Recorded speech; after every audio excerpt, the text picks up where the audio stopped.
Hello, it's May on the allotment and in the rest of the world.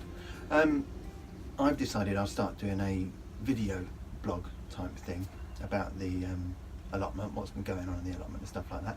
We got our allotment last summer, quite early on last summer, so we got some stuff done, but not as much as we would have liked to last year. But this year we started really kind of moving on with the allotment and progressing, so I'd like to be able to kind of say what we've been up to and stuff like that, and also to get advice from people that have had allotments a lot longer than us.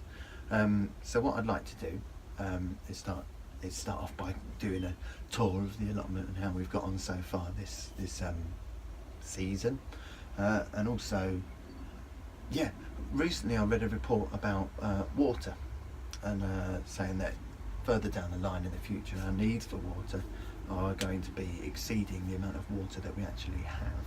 So I need to start thinking about how I can reduce the amount of water that I use on the allotment. In the past I just water everything and chuck water all over the place and it'd be okay, but now I need to start thinking about that a little bit more, as I think a lot of us do. It's easy to say, oh, big business is using all of the water, but we could also do a little bit, and that would be a big help if everybody did a little bit.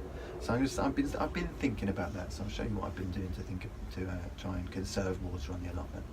And I hope that this blog isn't too long.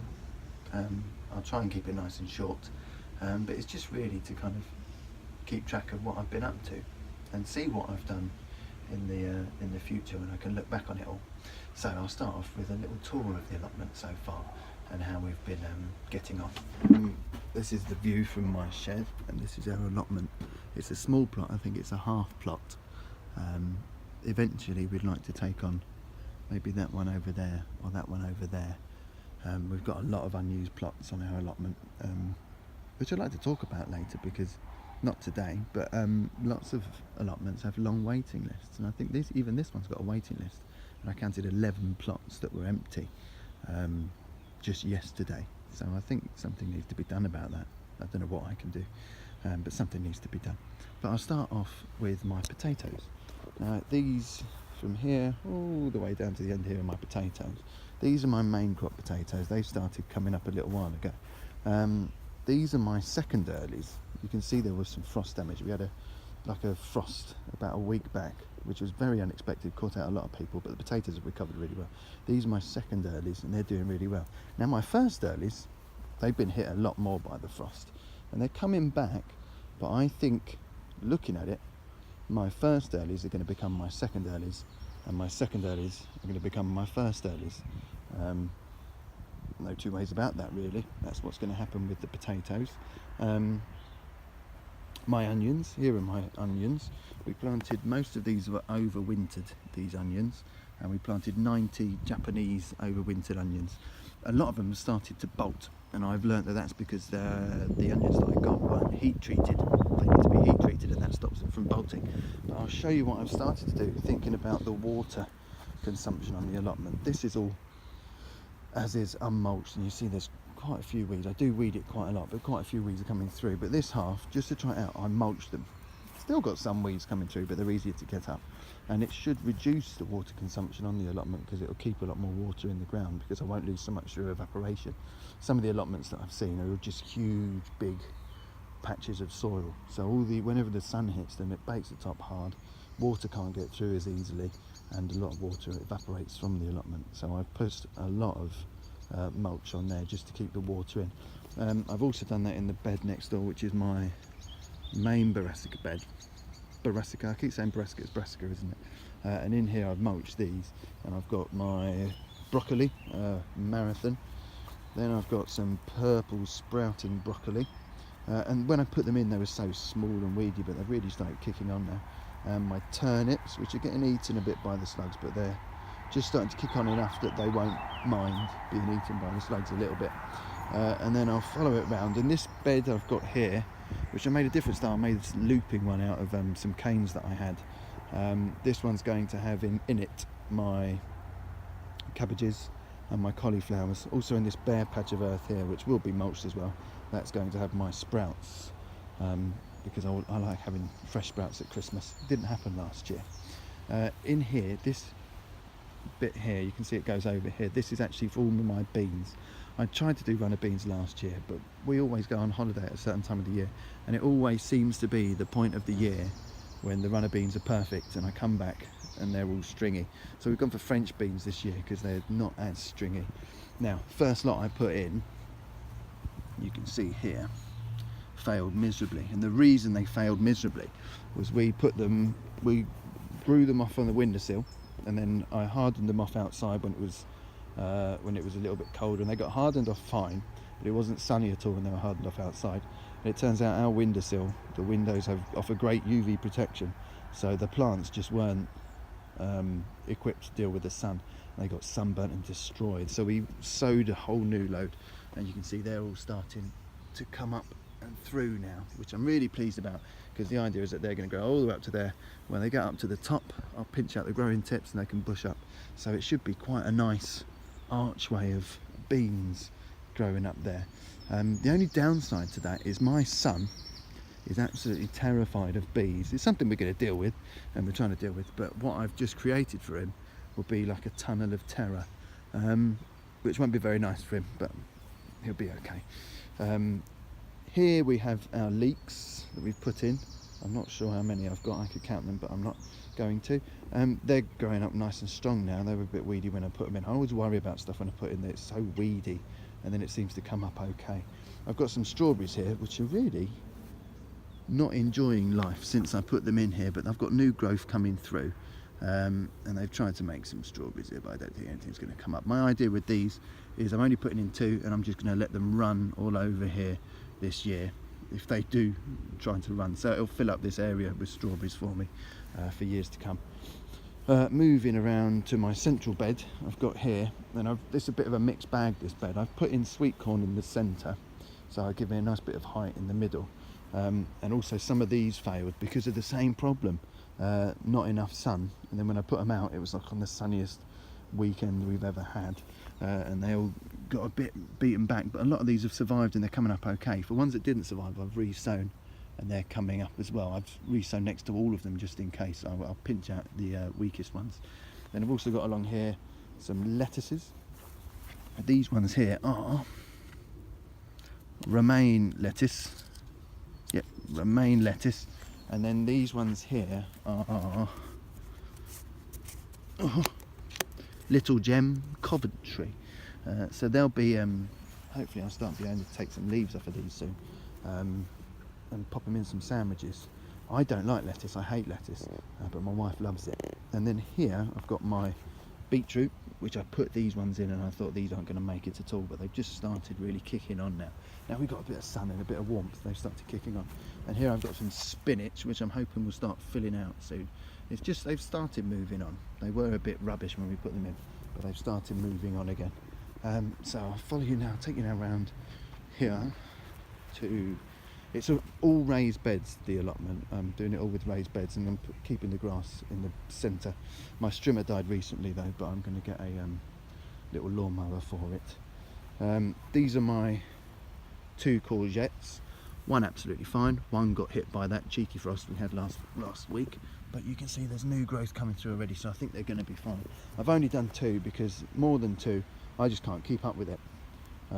They produce so much that I just can't keep up with it. These were last year's leeks. I'm still pulling some of these out. They look a bit rare, and they've all gone to seed, but they're still quite nice, still edible. And we pull these out as and when. Sorry about the weeds. My first lot of garlic, I know that this is Lautrec White, and we planted these over winter, and some of them look like they've got some pretty good bulbs on. This was some cabbages that I popped in over winter, and it just didn't really work for me. I just chucked them in as a kind of afterthought really, and it's not in a position that I wanted them to be, so they're going to end up being composted. And then these are some more garlic here, another hardneck variety, but I've forgotten the name completely, which isn't very helpful, I know, but they're doing quite well as well. Some of the tips are starting to yellow, so I think we're getting closer and closer to having these out and eating some garlic. Now here I've got my tomatoes, which I've planted outside because I don't have a greenhouse. I need one at home actually for my seedlings.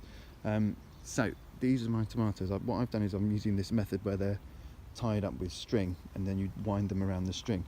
Now we've got 4 different varieties. We've got some cherries, some plum tomatoes, some Gardener's Delight, and some vine tomatoes. They're all down here. They're all very small at the moment, but they were much smaller a few days ago when I first put them in. I was really worried about stringing them up like that because I thought, oh God, it's just going to kill them. But they've actually coped quite well. And you can see I've mulched this bed as well because I'm trying to conserve the amount of water that I need to put in. This way I can just water them direct onto the plants, and all the water's not going to evaporate out as soon as I've got a hot sunny day. I'm hoping. Here we have some carrots. This is just a little small corner, and I've broadcast these carrots, and then when they come up I'll start thinning them out. When I do get any little patches that I haven't sown anything in, I'm going to put in some carrots and some parsnips here and there. And the idea is that this way, if I thin these out and the carrot fly come, they won't take the entire lot. I can have some over there that'll be safe. So hopefully I'll have some that won't be taken by carrot fly when I start thinning them out. I could have just planted them all in little rows like that, but carrot seeds are just so small. So I broadcast them. And I think Monty did last year, but then also I remember Monty's failed last year. So there that's that and that's that.